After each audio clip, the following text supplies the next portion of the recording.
संतोषम परमम सुखम। कहते हैं संतोष में ही परम संतुष्टि है, आत्म संतुष्टि। लेकिन आज का जीवन इतनी भाग दौड़ का हो गया है कि जीवन में सब कुछ है लेकिन संतुष्टि नहीं है। दोस्तों, क्राइम स्टॉप के शो में आपका हार्दिक स्वागत है। नमस्कार, प्रणाम, नमन करता हूं मैं आपको। मैं हूं आपका रवि किशन। जिसे देखिए वो अपनी ख्वाहिशों के पीछे भाग रहा है। अपनी ख्वाहिशों को पूरा करने के लिए इंसान स्वार्थ का वो पुतला बन जाता है कि किसी भी मजबूरी का फायदा उठाने में भी पीछे नहीं हटता। वो कोई भी रास्ता पकड़कर अपनी ख्वाहिशों को पूरा कर लेना चाहता है। उसे इस बात का भान तक नहीं होता कि अपनी ख्वाहिशों के पीछे भागता भागता भागता वो कहां पहुंच जाता है। हमारी आज की कहानी इसी विषय पर आधारित है। आइए देखते हैं क्राइम स्टॉप। आप रहिए सुरक्षित।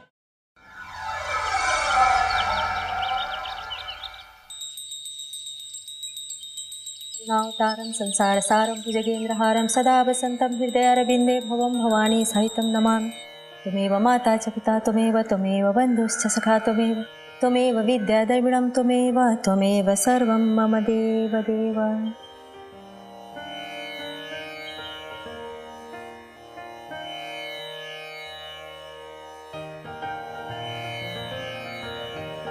ये लो प्रसाद।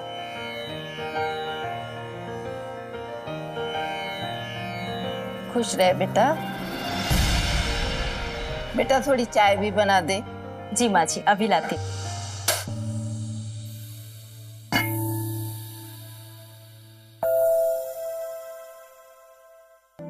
क्या कर रहे हो?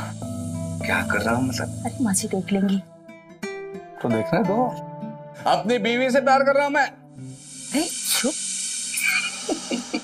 क्या कर रहे हो? और प्यार करना कोई गुनाह थोड़ी है।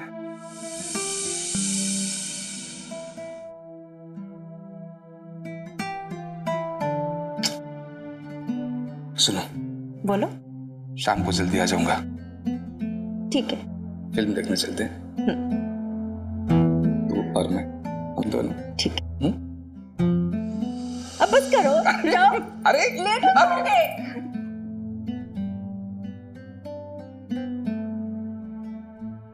प्यार करना गुनाह थोड़ी ना होता।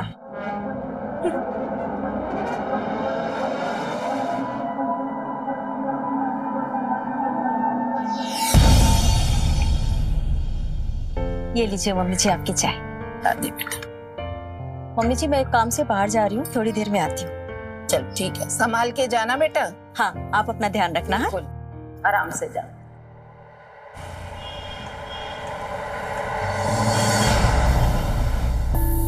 कैसा लग रहा है?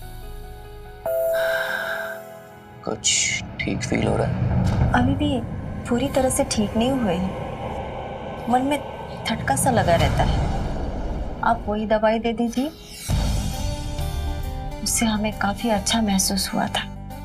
ठीक है, तो अंदर लेट जाइए, एग्जामिन कर लेते हैं। ठीक है, आइए।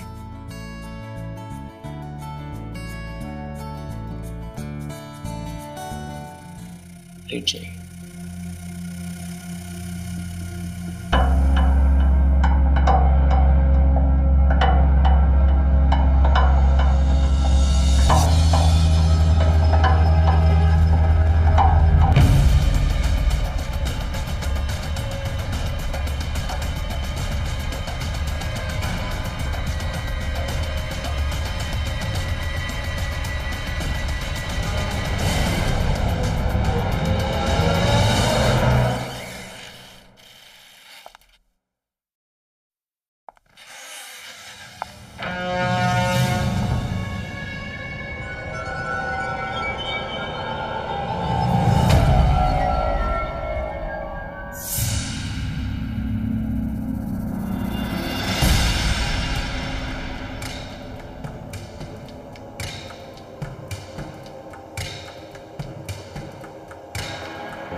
सारी एनर्जी दूसरों पे लुटा दोगे या हमारे लिए भी बचा के रखोगे? वैसे कुछ पेशेंट्स और हैं बाहर, दवाई वाले। तुम्हारे लिए ना कुछ नहीं, तुम्हारा काम ठीक ढंग से नहीं कर रही हो। सब पुरानी महिला, और खास करके ये मृदुला, ये वो बर्फ का गोला है जिसमें ना मिठास बची न रंग। अब क्या आदमी बर्फ चूसेगा? इसे दोबारा मत बुलाना प्लीज। ठीक है बॉस, जैसा आप कहें। वैसे एक दो केसेस हैं, सिर्फ बॉटल में उतारने की देरी। बहुत ही जल्द मैं आपको खुश कर दूंगी। वैसे कल का दिन दूर नहीं है, देखेंगे। ठीक है, भेजो दूसरे पेशेंट्स को। देख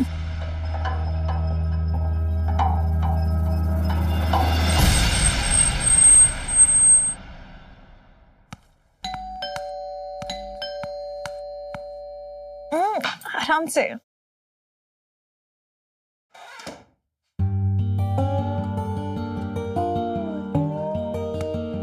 आप बैठो, मैं आती हूँ एक सेकंड। एक मिनट। हाँ, मेरे तेंदुलकर का क्या हाल है? प्रैक्टिस जोरों पे है? हाँ पापा, क्या बात है। फ्रंट पुश तो वैसे ही करते हैं ना, बिल्कुल जैसे आपने बताया था। सीधा बॉल बाउंड्री के बाहर, सिक्सर। क्या बात है, क्या बात है।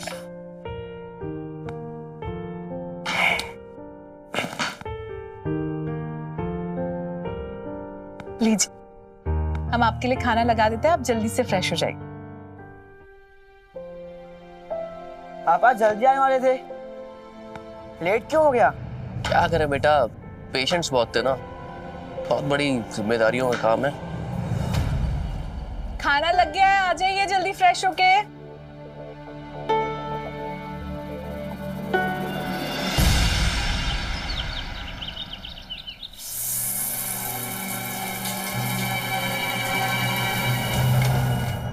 सुनीता, टॉवल देना प्लीज। हाँ लाई जल्दी। लाई बाबा। ला। अरे दो।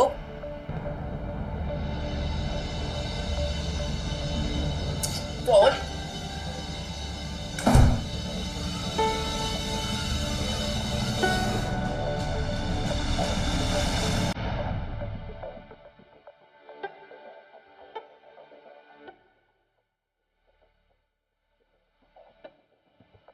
सुनीता, समझा करो मुझे लेट हो रहा है। सुनीता, समझा करो। सुनीता, सुनीता।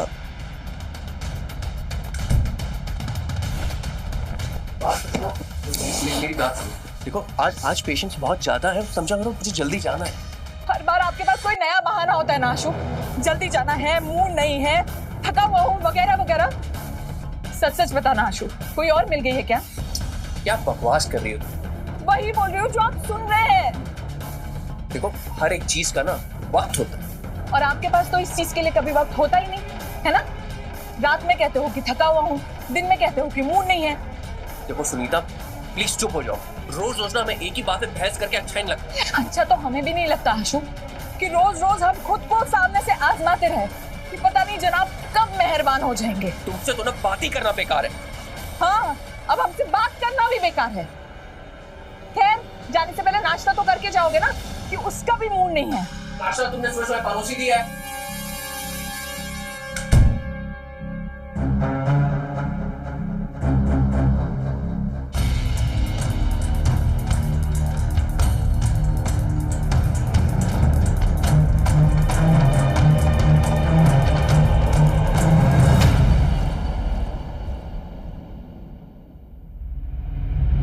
मैडम जी, मैडम जी, मैडम जी, ये लीजिए कपड़े, और हो तो दे दीजिए। हाँ ठीक है, ये यहाँ पे रख दो, और ये नए कपड़े रखे इससे ले लो।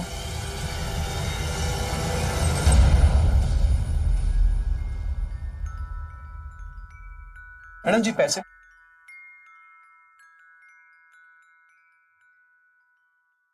मैडम जी ये तो ज्यादा है। आप ठीक तो है ना? उदास लग रही हैं। कल सुबह कपड़े देकर चले जाना।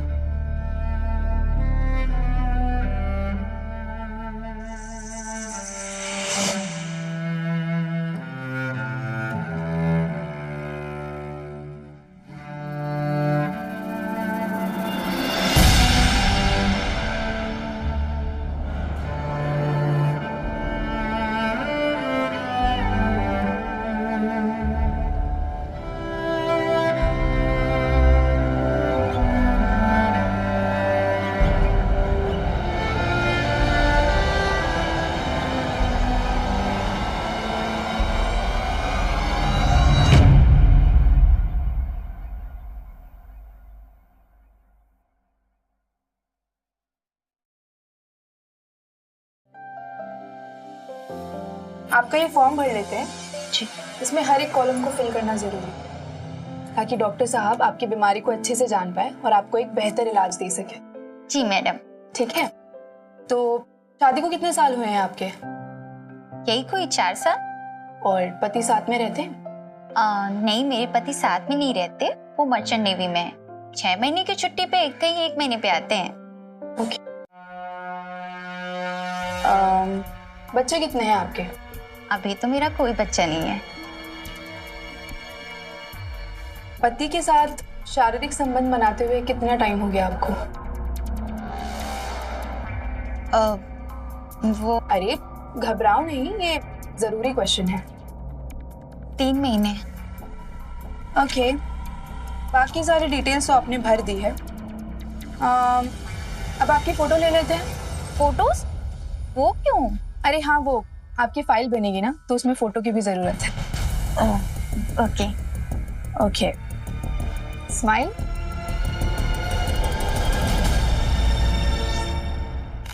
क्वेश्चनर के बेसिस पे मैंने इस लड़की को शॉर्टलिस्ट किया है। नाम सोनम गुप्ता, उम्र 24 साल, हस्बैंड मर्चेंट नेवी में, न्यूली मैरिड है, लेकिन दिखने में ठीक ठाक है। तुम्हारी खुशियों का ना कितना ख्याल रखती हो?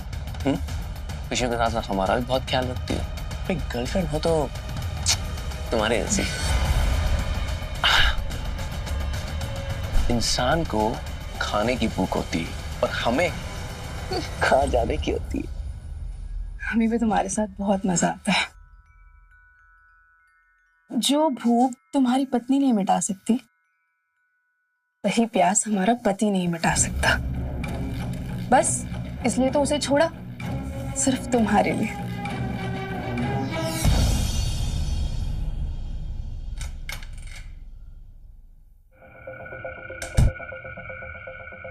अरे सुमी, तुम कब आए?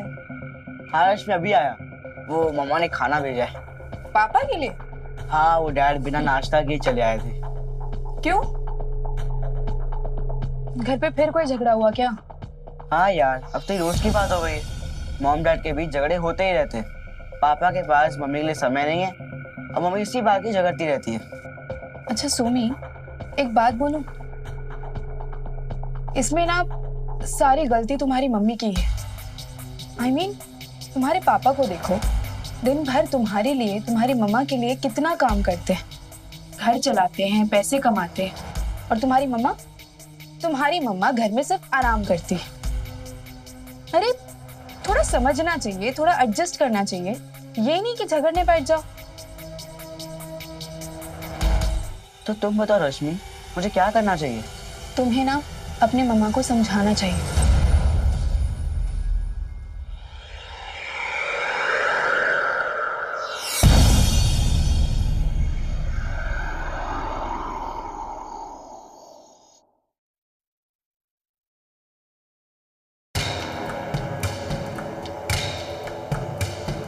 आशु।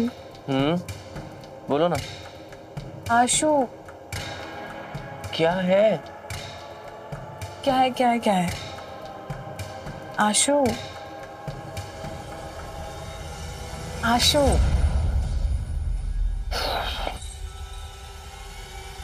आशु। क्या है? हाँ। आशु।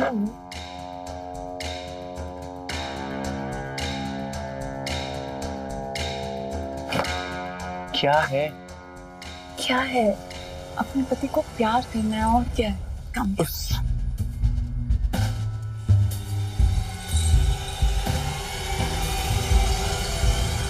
सुनो, मेरी बात सुनो। मुझे ना काम करना है, ये काम खत्म हो जाए प्लीज। पर मुझे तो प्यार करना है ना, कम यार। सुनिए, सुनो। मुझे ना पेशेंट की अर्जेंट रिपोर्ट भेजनी है, प्लीज। क्या प्रॉब्लम है आशु? पत्नी है हम। कब तक हमसे ऐसे ही दूर दूर रहेंगे आप? कब तक हमें ऐसे बार बार ठुकराते रहेंगे? आखिर पता तो चले प्रॉब्लम क्या है, नाराजगी क्या है हमसे? अरे कोई नाराजगी नहीं है, बस मूड नहीं है। कब मूड होगा आपका? कम ऑन सुनीता, फिर से शुरू मत हो जाना।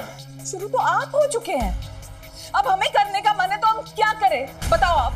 मैं नहीं जानता, वीकेंड में देखते हैं। वीकेंड में देखते हैं।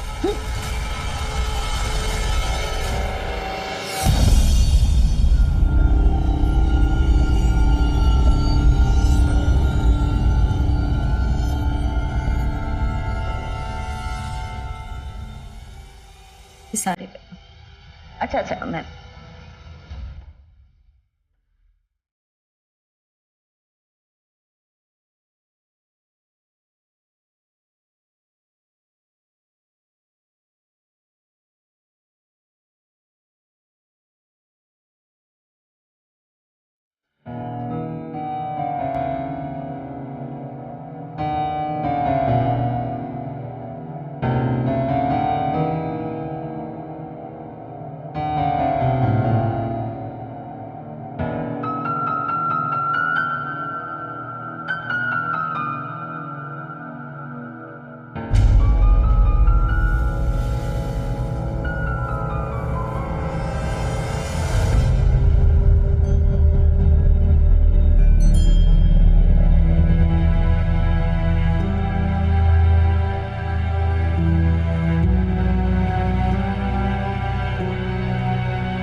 मिलना चाहते।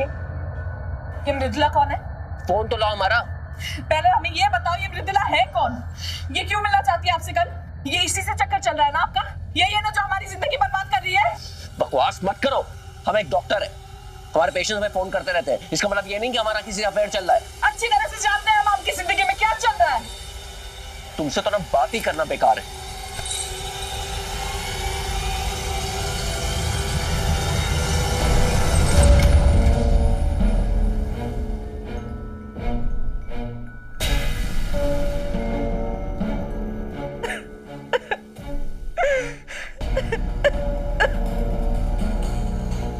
मॉम, आप डैड से रोज झगड़ा करते हो, आप डैड को क्यों नहीं समझते? तुम समझना चाहते हो ना, हम तुम्हें समझाते। मुझे कुछ नहीं सुनना, कुछ नहीं समझना, बस आप झगड़ा मत करो।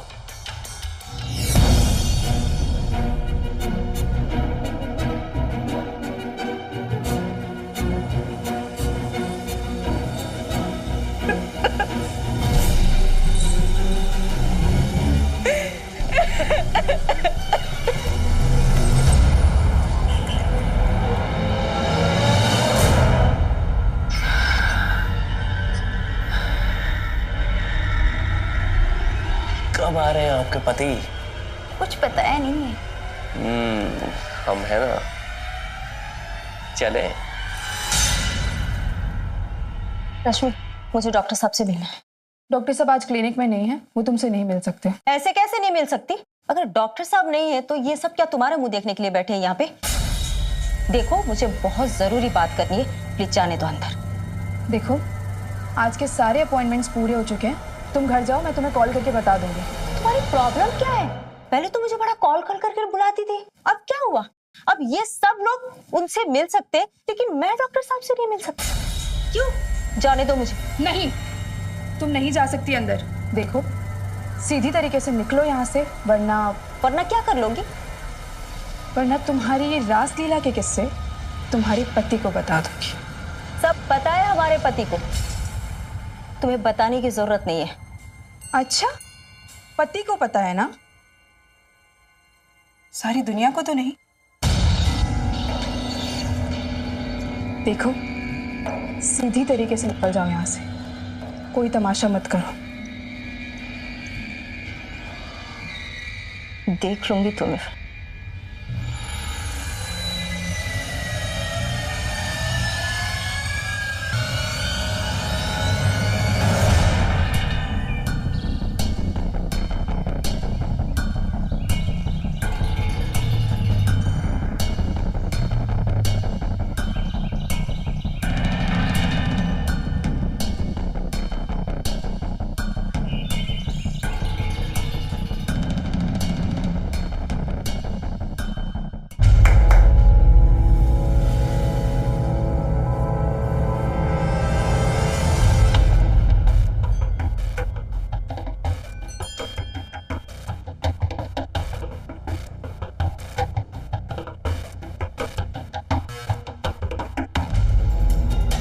एक तरफ मृदुला जो अपने पति और गृहस्थी से खुश नहीं थी, अपनी अधूरी इच्छाओं को पूरा करने के लिए डॉक्टर आशुतोष का सहारा ले रही थी।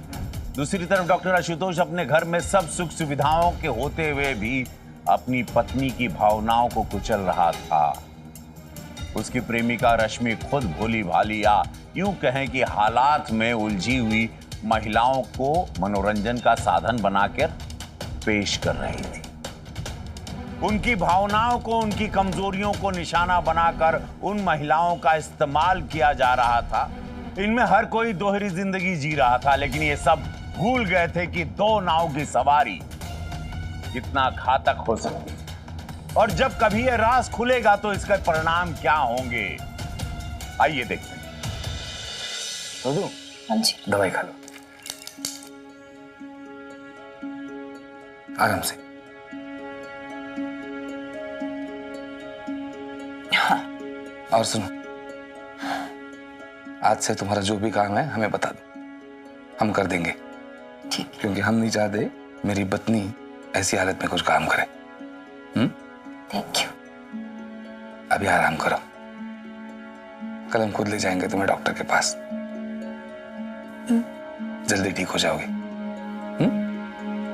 आराम करो।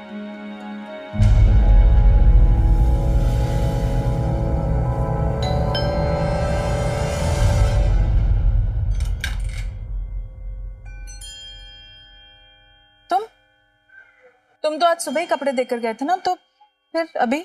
माफ कीजिए मैडम, मैं आपको बिना बताया आ गया। वो क्या है ना कि जब उस दिन साहब आपको गुस्सा कर रहे थे ना, मुझे बिल्कुल अच्छा नहीं लगा। जब हमने कह दिया था कि तुम सुमित के ओपन डे में चली जाओ तो तुम गई क्यों नहीं? क्योंकि सुमित चाहता था कि हम दोनों उसके स्कूल साथ में जाएं और स्कूल के बाद उसके साथ कहीं खाना खाने जाए साथ में। अपने मन की बात को ना सुमित में मत डालो। हम जानते हैं तुमने ऐसा क्यों किया है। हमारी दूसरी बातों का कोई तुमने बदला निकाला है। क्या बोल रहे हैं आप? जो मन में आ रहा है बोले जा रहे हैं। भला हम आपकी बात का बदला सुमित के स्कूल ना जाकर क्यों निकालेंगे? देखो सुनीता, कान खोल के सुन लो, जो तुम कर रही हो ना वो ठीक नहीं है। देखो तुम्हारा मन अगर इस घर में नहीं लग रहा है ना तो अपने मम्मी घर पे चली जाओ प्लीज। ये रोज रोज का तमाशा मत करो यहाँ पर।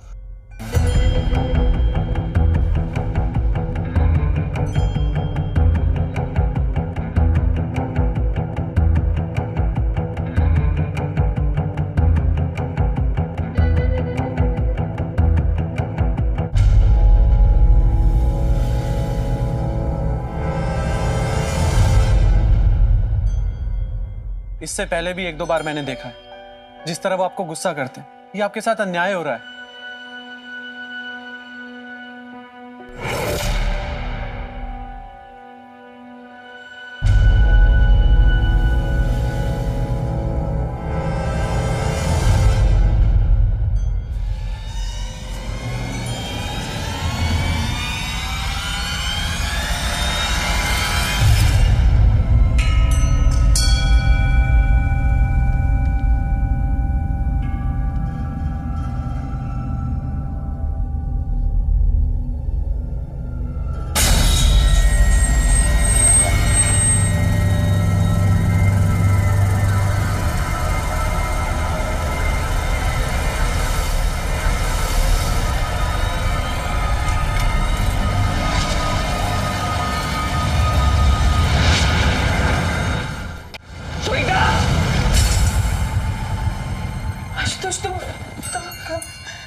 ये सब करने की तुम्हारी हिम्मत कैसे हुई?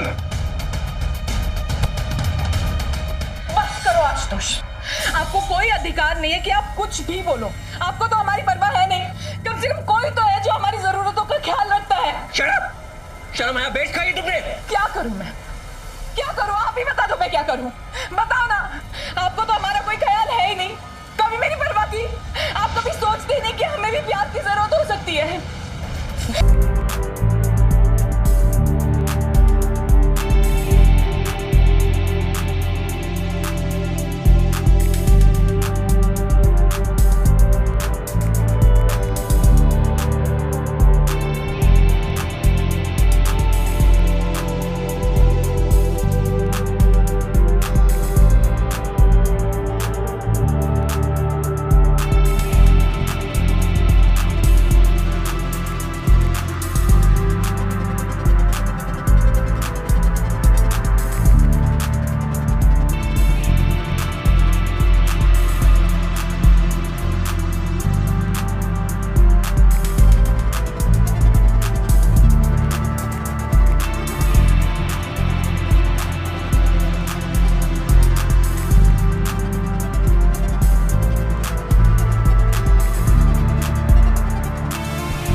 एहसास दिलाना चाहते थे कि अपनी पत्नी को किसी गैर मर्द के साथ देखकर कैसा लगता है, और कुछ नहीं।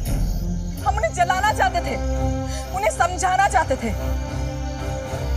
और हम अच्छी तरह से जानते थे कि हमारे पति कब घर आने वाले हैं। और ये सब सिर्फ उन तक हमारे जज्बात पहुंचाने का एक जरिया था, और कुछ नहीं।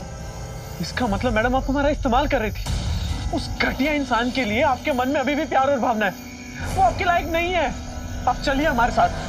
शक्कर,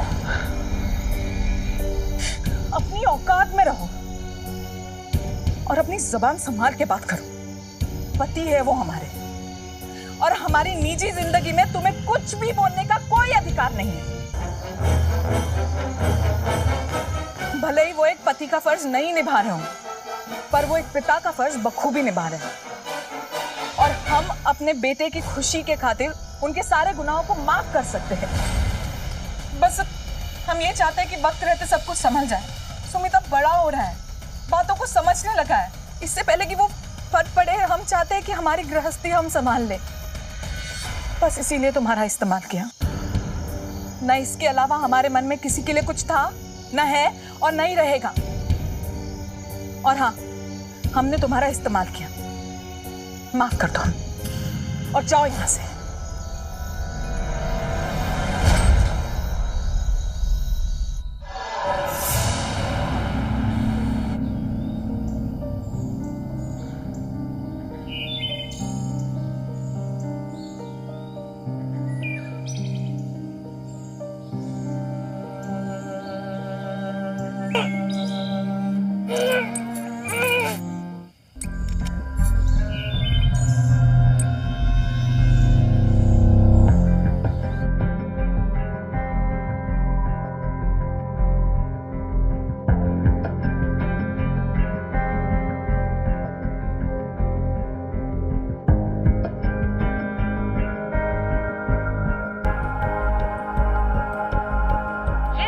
इस वक्त व्यस्त है, कृपया थोड़ी देर बाद डायल करें।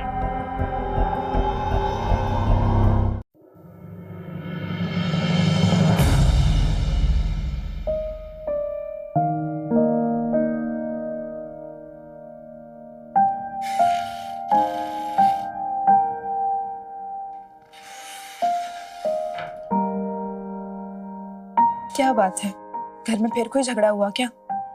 एक सेकंड, मैं तुम्हारा मूड अभी ठीक कर देती हूँ। अभी नहीं,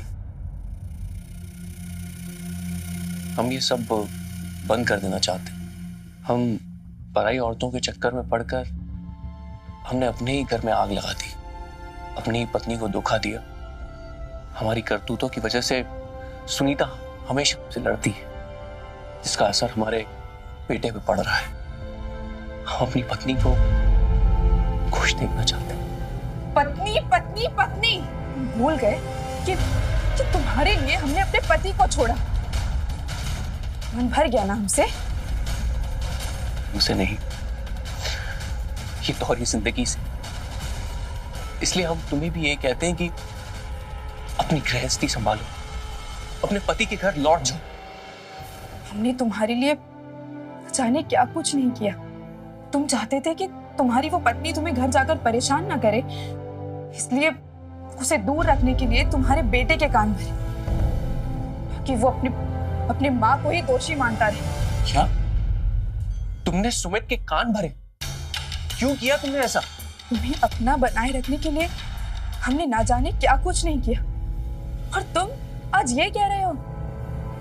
हमने फैसला किया, हम हमेशा हमेशा के लिए दिल्ली चले जाएंगे, इस शहर से बहुत दूर। फाइन, अगर तुमने तय कर ही लिया है तो ठीक है, लेकिन मुझे मत छोड़ना प्लीज। मुझे माफ कर दो, मैं तुम्हारे बिना नहीं जी सकती। मुझे भी अपने साथ दिल्ली बुला लो प्लीज, मैं तुमको बहुत प्यार करती हूँ।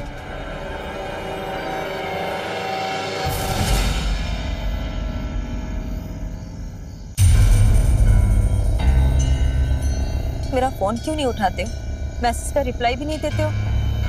मुझे इतना अवॉइड क्यों कर रही हो? उस दिन मैं क्लिनिक में आई तो मुझसे मिलने से मना कर दी। तुम्हारी प्रॉब्लम क्या है? देखो इस बात का हमारा कोई संबंध नहीं है। देखो जो कुछ भी हमारे बीच में हुआ उसे भूल जाओ। अब हम तुमसे कभी नहीं मिलेंगे। ऐसे कैसे नहीं मिलेंगे? जब तुम्हें जरूरत थी तो मुझे कॉल कर करके बुलाया। आज क्या प्रॉब्लम है? मुझे अवॉइड करे जा रहे हो? देखो मृदुला, हम दोनों के बीच में जो भी रिश्ता था वो एक जरूरत थी, हवस थी, और ना हमें कोई इस रिश्ते का नाम देना चाहिए। बेहतर यही होगा कि तुम अपने रास्ते, हम अपने रास्ते।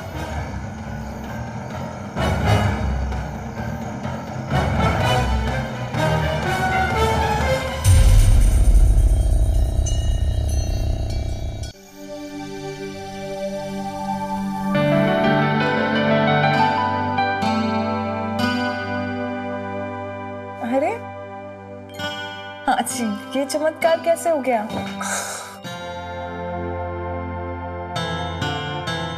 सब तुम्हारा जरूर है।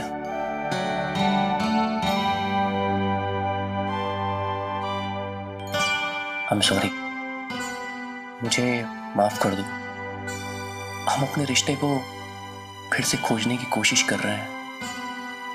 हम चाहते हैं कि तुम हमारा पूरा साथ दो।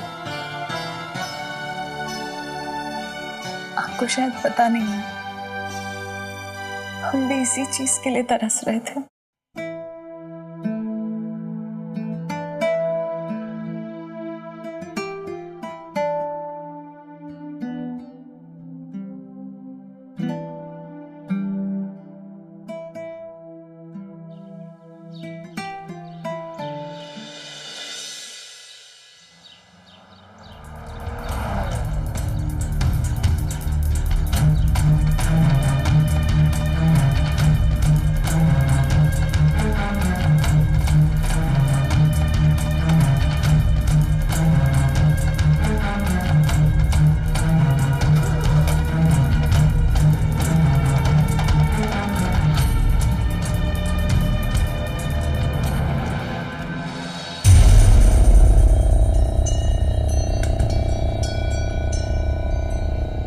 ये वो एक लड़का दे के गया है, कुछ रिपोर्ट है बोल रहा था।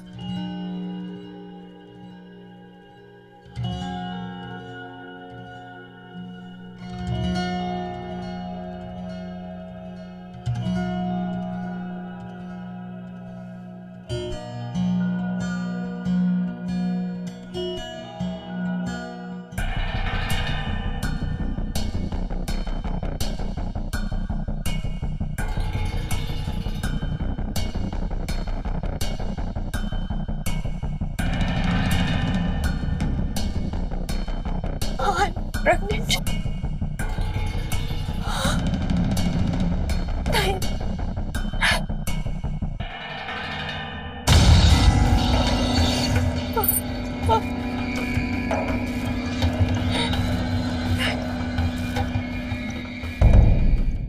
सुनीता ने अपनी गृहस्थी बचाने के लिए अपने पति को सही रास्ते पर लाने के लिए एक स्वांग रचा था, जिसमें वो सफल भी हो गई थी। लेकिन जब हम कीचड़ से होकर गुजरते हैं तो उसकी गंदगी भी लगनी लाजमी है। सुनीता ने अपनी गृहस्थी बिखेरने से बचा ली ना भी, लेकिन डॉक्टर आशुतोष के किए हुए पाप इतनी आसानी से उसका पीछा छोड़ने वाले नहीं थे। हर मजा एक न एक दिन सजा जरूर देता। अब सजा का समय आने ही वाला था। देखिए क्या होता। देखो ये क्या है?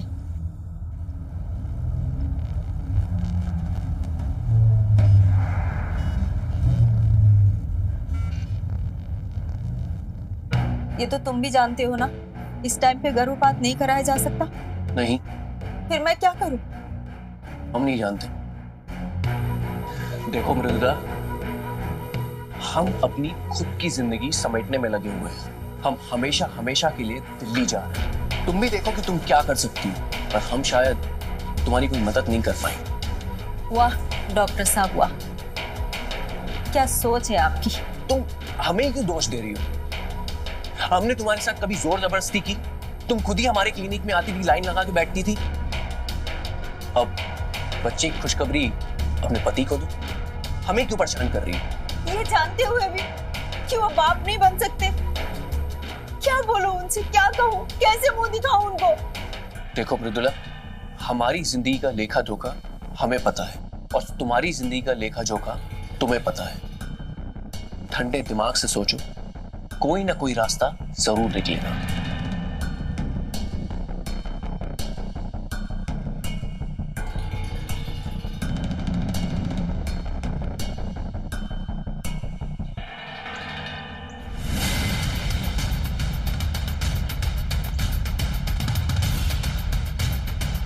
हमने तुम्हारे साथ कभी जोर जबरदस्ती की?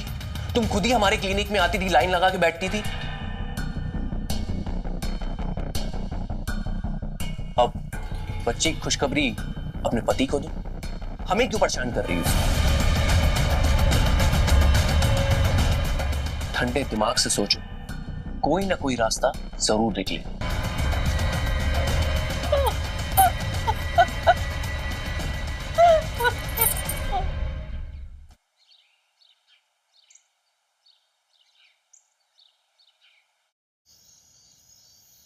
अरे वो कमल भैया का फोन आया था। अच्छा, वो अगले महीने उनके साले की शादी है तो हमें दिल्ली बुलाया है उन्होंने। तो चलते हैं ना दिल्ली, सुमित के डीएसओ के पास। वैसे मैं क्या सोच रहा हूँ कि हम लोग ना दिल्ली शिफ्ट हो जाए, हमेशा हमेशा के लिए। वहीं नई जिंदगी बिताएंगे, एक नए तरीके की शुरुआत करेंगे। क्या कहते? सच्ची?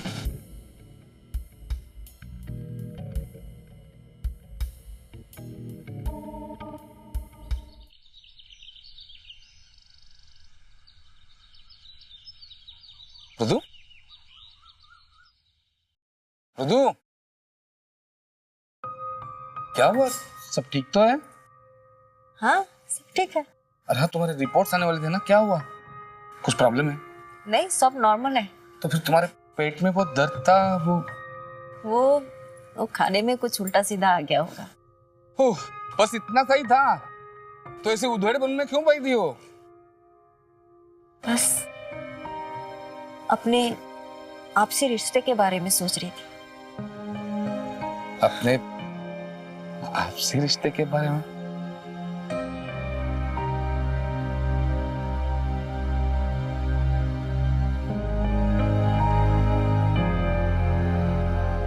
तो एक बात कहूं, जब से तुम हमारी जिंदगी में आए हो ना, हमारी जिंदगी मानो पूरी हो गई।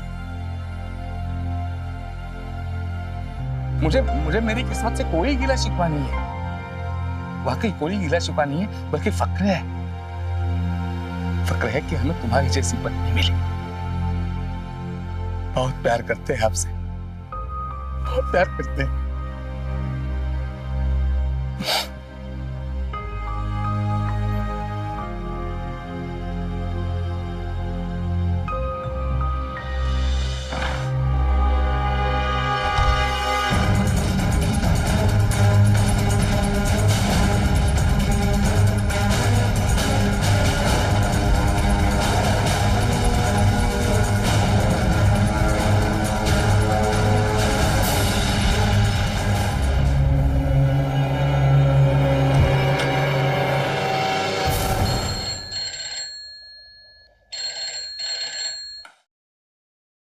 Hello, can police station. क्या?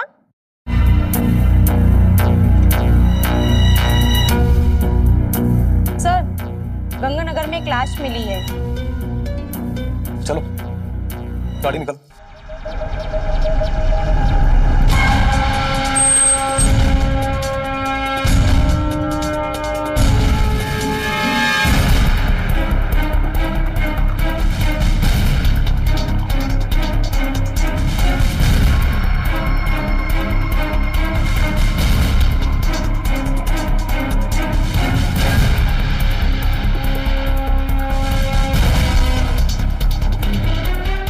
रश्मि,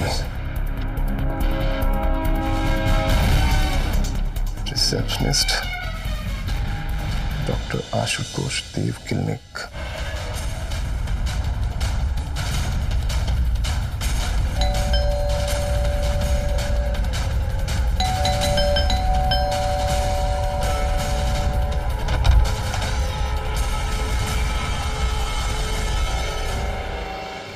डॉक्टर आशुतोष, मैं सब इंस्पेक्टर रुद्र प्रताप। जी कहिए, क्या बात है? कुछ पूछताछ करनी। जी अंदर आइए।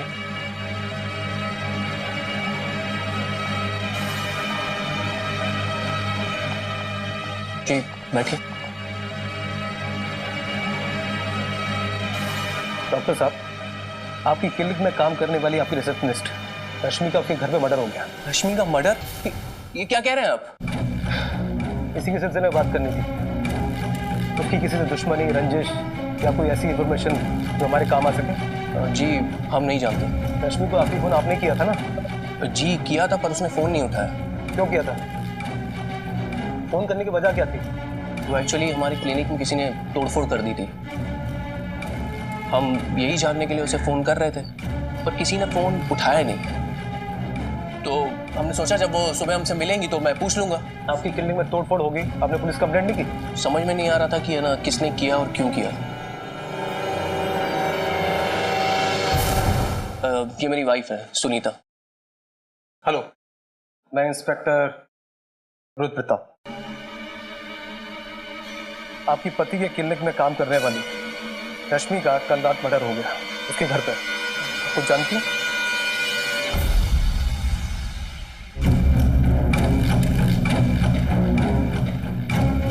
तो डॉक्टर आशुतोष, आपकी क्लिनिक को रात में कौन लॉक करता था? वो रश्मि करती थी। चलिए आपके क्लिनिक चलते हैं, हो सकता है कि वहां पे कोई सुराग मिल जाए। चलिए, मैंने भी सीसीटीवी फुटेज देखा नहीं है तो देख लेते हैं। आइए।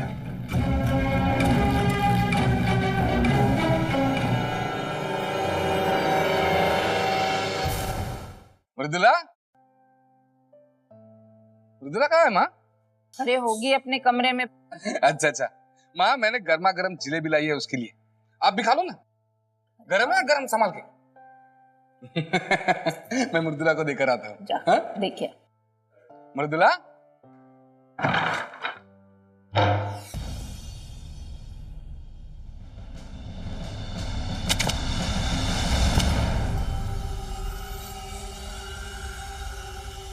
मृदुला, मृदु, मृदु,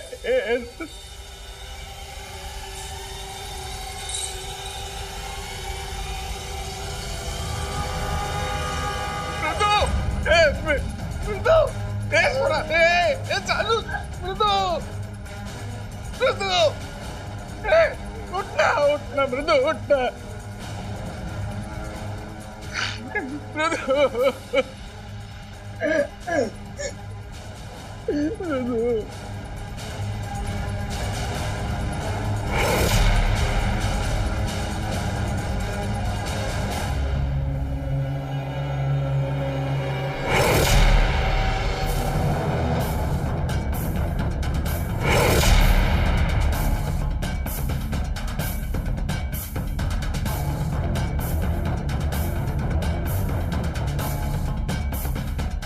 अब कहानी में एक और नया और रोमांचक मोड़ आ गया। रश्मि की हत्या हो गई और डॉक्टर आशुतोष के क्लिनिक में तोड़-फोड़। किसने की हत्या, किसने की तोड़-फोड़? क्या डॉक्टर आशुतोष के पाप ही अब पलटवार कर रहे थे या अब भी कोई ऐसा अनजान पहलू था जिस पर अब तक किसी की नजर ही नहीं गई थी?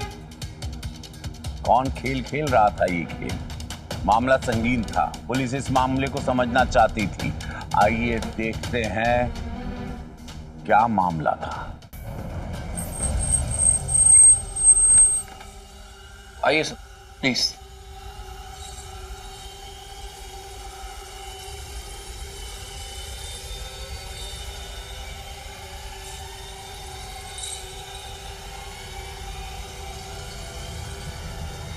इसकी सीसीटीवी फुटेज का है? तो लेके आता हूँ, एक मिनट।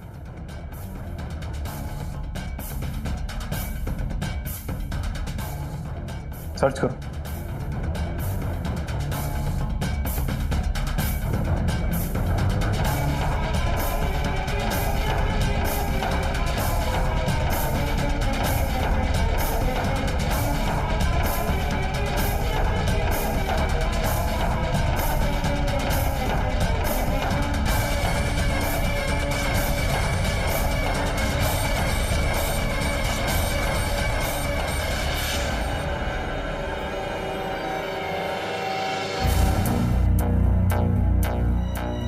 ये तो स्त्री वाला, इसमें जानता हूँ।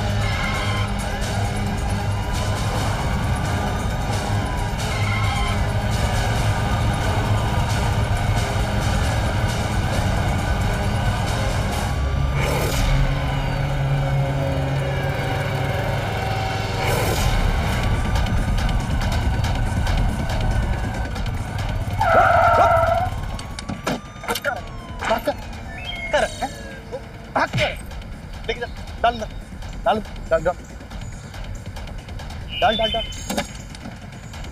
जल्दी आ।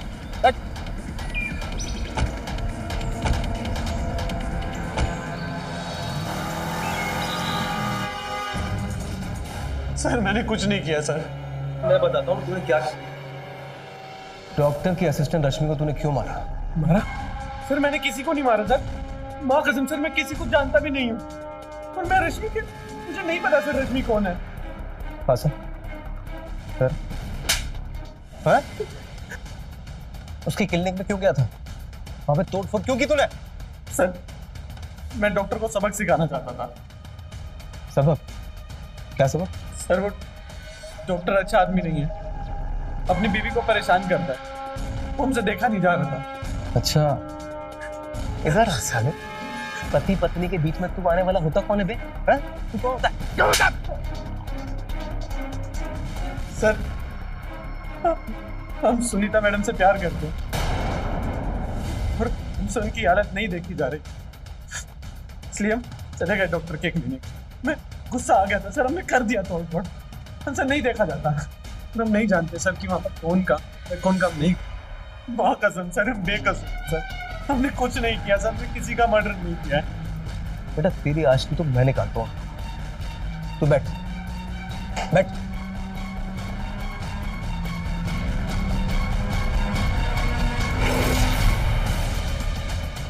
मुझे नहीं लगता कि इसने कुछ किया है, ये तो बेवकूफ है। इसने जो भी किया है बिना सोचे समझे किया है। ये मर्डर तो प्लान किया होगा। देखते सर, ये रश्मि का पोस्टमार्टम रिपोर्ट है। सर मौत सर पे चोट लगने की वजह से हुई है और मर्डर वेपन कुछ तो लकड़ी का बना हुआ हथियार है। चेहरे पे बार बार वार करने से उसके चेहरे पे छोटे छोटे पार्टिकल्स मिले हैं। उसमें एक तरह का ऑयल मिला है जो नॉर्मली नहीं मिलता है। हेलो सर, मैं झाड़ियों में एक बैट मिला है जिसमें खून लगा हुआ है।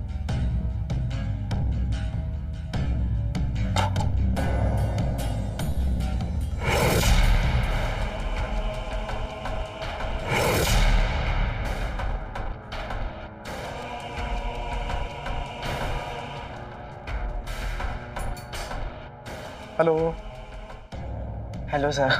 आप क्रिकेट खेलते हो? जी सर।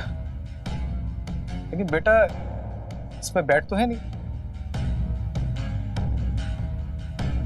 वो मेरे फ्रेंड के पास है। कभी कभी जुर्म खोलना नहीं पड़ता है, वो खुद ब खुद सामने आ जाता है।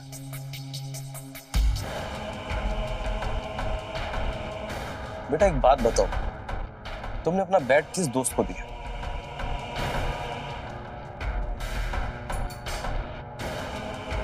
मेरा बैट मेरे फ्रेंड गौरव के पास है।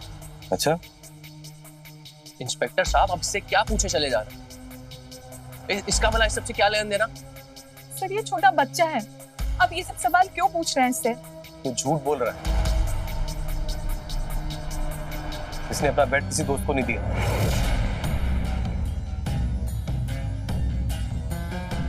सर्चिंग में बैट मिल चुका है। या तो तुम्हारे दोस्त ने मर्डर किया है या फिर तुमने। सच्चाई क्या है वो बताओ।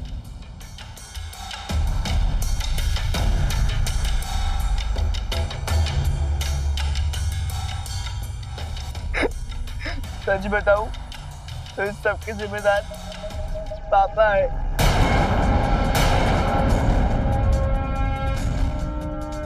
मुझे भी अपने साथ दिल्ली नहीं चला। तुम जैसा कहोगे मैं वैसा ही करूंगी। तुम मुझे मत छोड़ना प्लीज।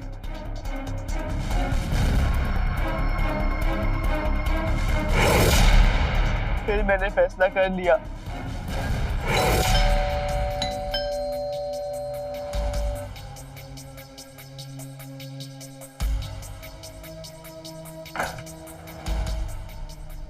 अरे सुमित, तुम यहाँ? अंदर आओ। क्या बात है, सब ठीक तो है ना? क्या बात है, बोलो। मैं कुछ बोले नहीं, बताने आया हूँ। कहो, क्या बताने आए हो? यही कि दोस्ती की आड़ में तुमने मुझसे कितना बड़ा खेल खेला है। एक तरफ डैड को मॉम के खिलाफ उलझा के रखा और दूसरी तरफ मुझे मॉम के खिलाफ भड़का दिया। मॉम डैड के रिश्ते के भी दरार डाली। ये सब तुम क्या बोल रहे हो? देखो सुमित, अभी तुम घर जाओ, ठीक है? हम क्लिनिक में बात करते हैं। Shut up! मैंने कल तुम्हारा असली रूप देख लिया। देखो सुमित, जो कुछ भी तुमने देखा या सुना वो सब सही नहीं है। तो क्या सही है? मुझ बेवकूफ को अपनी माँ के खिलाफ भड़काना सही है क्या? मेरे मॉम डैड को एक दूसरे से अलग करना सही है? मुझे लगा तुम ही दोस्त हो, वो दोस्त जिससे हम दिल की बात करते हैं। तुम्हें सब कुछ बताया, तुमसे एडवाइस मांगी और तुमने हमारे ही मन में हमारी माँ के खिलाफ जहर भर दिया। मैंने ऐसा कुछ भी नहीं किया है। सारा दोष तुम्हारी माँ का ही है। वो तुम्हारे पापा को खुश नहीं रख सकती तो इसमें मैं क्या कर सकती हूँ?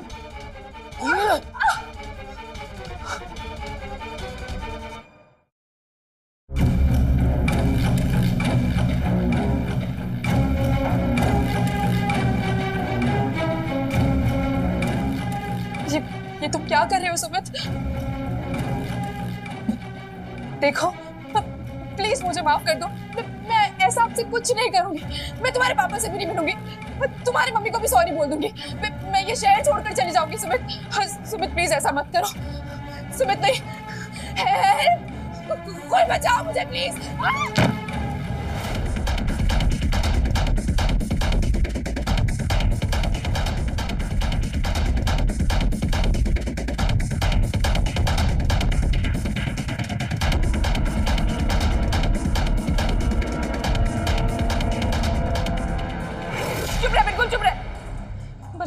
लड़की के मर्डर से तेरा क्या लेना देना है? हाँ इंस्पेक्टर साहब, इसने कुछ नहीं किया। ये आपके दबाव में आकर ये सब बोल रहा है। इसने कुछ नहीं किया। आप ये छोटे से बच्चे से इतने सवाल नहीं कर सकते हैं। ये गलत है। नहीं, कोई दबाव नहीं बनाया मैडम। ये खुद कन्फेस कर रहा है आपके सामने। नहीं, वो डर गया है वो सबसे। ये सब नहीं किया बेटा तूने।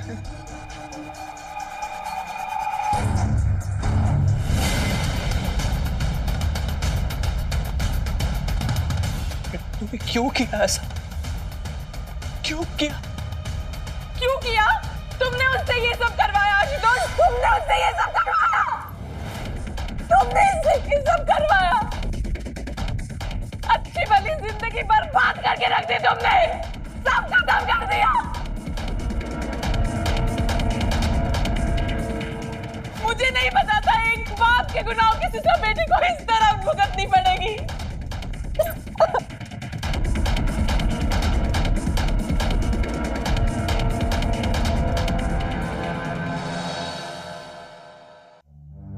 कई बार माँ बाप के कर्मों का फल बच्चों को भुगतना पड़ता है, जैसा कि इस मामले में हुआ।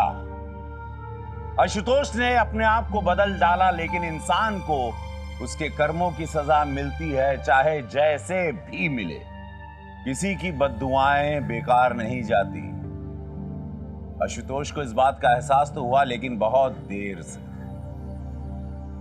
जब दूसरों की मजबूरी का फायदा उठाने वाले और दूसरों की दुनिया उजाड़ने वाले आशुतोष की दुनिया खुद उजड़ चुकी थी। काश कि हम अपने धर्म और समाज की दी हुई सीख के साथ चलें, अपनी मर्यादा में रहें, अपनी इच्छाओं को नियंत्रण रखें, तभी समाज को इस तरह के जुर्म से निजात मिल पाएगा।